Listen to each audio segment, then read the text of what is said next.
অধিবেশনে যোগ দেওয়ার জন্য প্রফেসর ইউনূস তিনি যাচ্ছেন নিউ ইয়র্কে এবং তার সঙ্গে রাজনৈতিক দলের নেতারাও যাচ্ছে। 3 রাজনৈতিক দল থেকে 4 জন যাচ্ছেন, সেই খবর আমরা আরও একদিন আগে জেনেছি।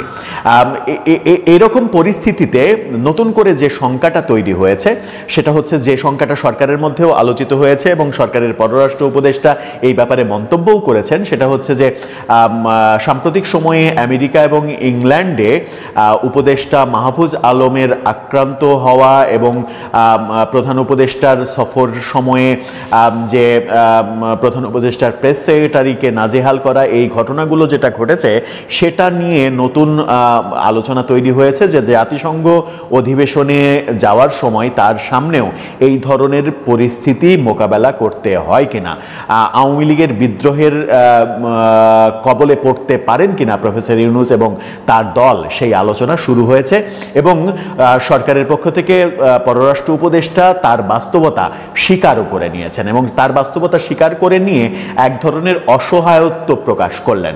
তাহলে নিউ ইয়র্কে জাতিসংঘ অধিবেশনের এলাকায় কিংবা সামনে সত্যি কি আওয়ামী প্রতিরোধের মুখে পড়তে চলেছেন প্রফেসর ইউনূস এবং তার সফর সঙ্গীরা? যদি সেটাই হয় তাহলে কি বার্তা যাবে জাতিসংঘে, কোন পরিস্থিতিতে পড়তে হবে তাকে, সেটা দেশের জন্য কতটা মঙ্গলজনক হবে, আওয়ামী লীগের জন্য কতটা লাভজনক হবে, সেগুলো বোঝার চেষ্টা করব। পররাষ্ট্র উপদেষ্টা তৌহিদ হোসেনের মন্তব্যকে কেন্দ্র করে গণমাধ্যম যেটা বলছে সেই আলোচনা থাকবে এই ভিডিওতে, থাকবেন পলিটিক্স টিভির নিয়মিত আয়োজনে।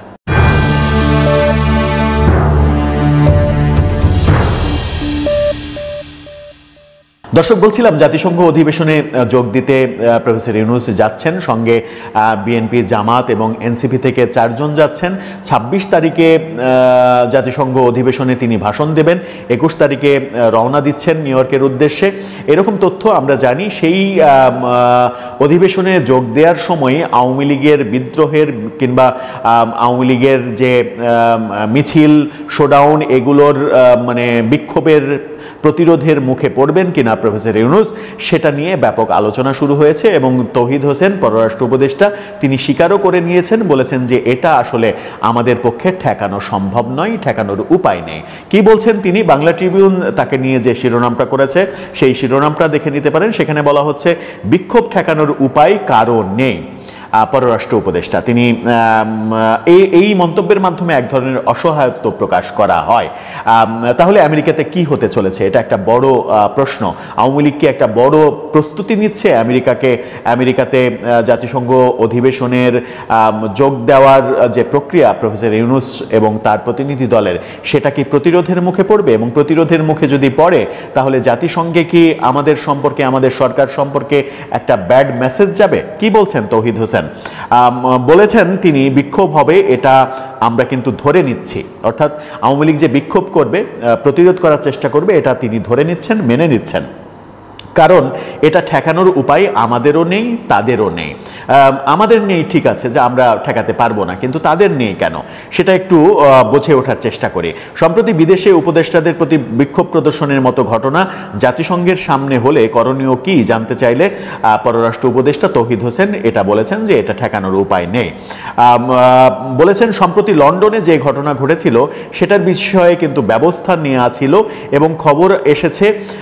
তিনি বলছেন যে ঘটনাটা পুরোপুরি সত্য নয়, যে গাড়িতে ডিম মারা হয়েছে সেই গাড়িতে উপদেষ্টা মাহফুজ ছিলেন না, অন্য গাড়িতে তিনি ছিলেন, এই কথাগুলো তিনি বলেছেন এখানে আমাদের বুঝতে হবে পশ্চিমের দেশগুলোতে বাধা দেওয়া, স্লোগান দেওয়া, রাস্তায় মিছিল করা, প্রতিবাদ করার, রাস্তা আটকানোর কোনো মানে এগুলো ঠেকানোর কোনো উপায় আমাদের কেন, কারোরই নেই।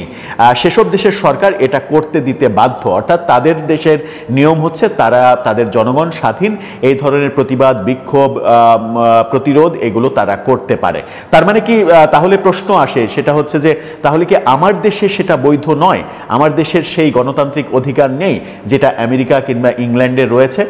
প্রাসঙ্গিকভাবে সেই প্রশ্নটা কিন্তু আসে। আমার দেশে দেখি, আমরা তো প্রতিনিয়তই দেখি যে রাজনৈতিক সরকার তো বটেই, বর্তমান সরকারও বিভিন্ন প্রতিরোধ, বিক্ষোভ খুবই বাজেভাবে ঠেকানোর চেষ্টা করে এবং সেটা একসময় সহিংসতায় রূপ নেয়। তিনি বলছেন যে সেসব দেশের সরকার এটা করতে দিতে বাধ্য, শুধু ডেলিগেশন দলের নিরাপত্তা যেন সঠিক থাকে সেই ব্যাপারে তারা সচেতন থাকে। আমি আসলে তেমন আশঙ্কা করছি না, কারণ নিউ ইয়র্ক পুলিশ NYPD এই ব্যাপারে বিস্তর অভিজ্ঞ। আপনারা যারা গেছেন তারা দেখে থাকবেন মোটামুটি 3 হাত দূরে একটা গাড়ি থাকে। আমি আশা করছি কোনো অপ্রীতিকর ঘটনা ঘটবে না। তার মানে হচ্ছে তৌহিদ হোসেন স্বীকার করেই নিচ্ছেন যে সেখানে আওয়ামী লীগের প্রতিরোধের মুখে পড়বেন প্রফেসর ইউনূস, সেটাকে থামানোর কোনো উপায় নেই। কিন্তু নিউ ইয়র্ক পুলিশের উপরে তাদের যে আস্থা, সেই আস্থার পরিপ্রেক্ষিতে তিনি বলছেন যে নিউ ইয়র্ক পুলিশ সেটা মোকাবেলা করতে সমর্থ হবে এবং আমাদের নিরাপত্তা নিশ্চিত করতে সমর্থ হবে। নিরাপত্তা নিশ্চিতে কোনো ধরনের কোনো অসুবিধা হবে না। কিন্তু মজার ব্যাপার সেটা হচ্ছে যে তৌহিদ হোসেন তো তার মন্তব্য বললেনই, কিন্তু মজার ব্যাপার যেটা বলছিলাম সেটা হচ্ছে যে প্রফেসর ইউনূস সহ আমাদের যে প্রতিনিধি দল, তাদের নিরাপত্তা নিশ্চিত করাই কি মানে এক ধরনের সফলতা?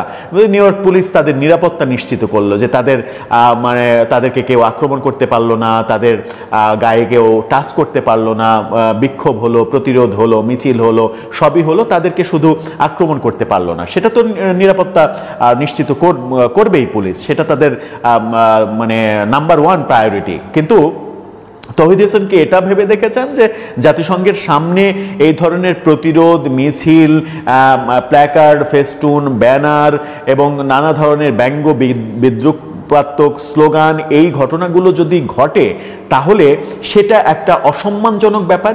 সেই অসম্মানজনক ব্যাপারটা নিয়ে তিনি ভাবছেন না কেন? অসম্মানজনক ব্যাপারটাকে পাশ কাটিয়ে তিনি শুধু নিরাপত্তার ইস্যুটাই ভাবছেন কেন? সেখানে তো এই ঘটনা কেউই ঘটাবে না যে আওয়ামী লীগের লোকজন প্রফেসর ইউনূসকে শারীরিকভাবে লাঞ্ছিত করবে কিংবা তার বাহিনীর ওপরে আক্রমণ করবে, সেগুলো হয়তো হবে না। কিন্তু এই যে সম্মানহানির ঘটনাটা, সেই সম্মানহানির ঘটনাটাকে লেস ইম্পর্টেন্ট হিসেবে তিনি কেন ভাবছেন, সেটা একটা গুরুত্বপূর্ণ প্রশ্ন হতে পারে।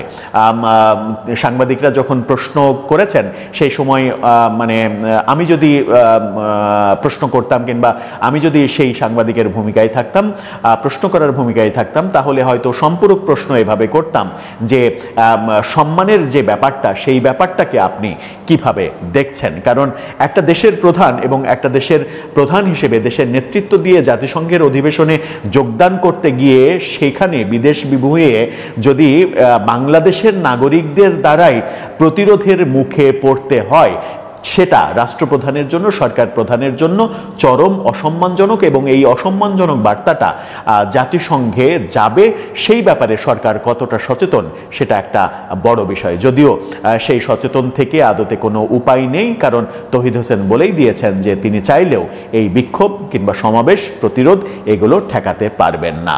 তাহলে দর্শক, জাতিসংঘ অধিবেশনে যখন যোগ দিতে যাচ্ছেন আমাদের সরকার প্রধান এবং রাজনৈতিক দলের প্রতিনিধিরা, তখন কি সত্যি বাজে পরিস্থিতি তৈরি হবে, নাকি জাতিসংঘের মতো ব্যাপারটাকে চিন্তায় নিয়ে আওয়ামী লীগ সেরকম পরিস্থিতি তৈরি নাও করতে পারে? আপনার মতামত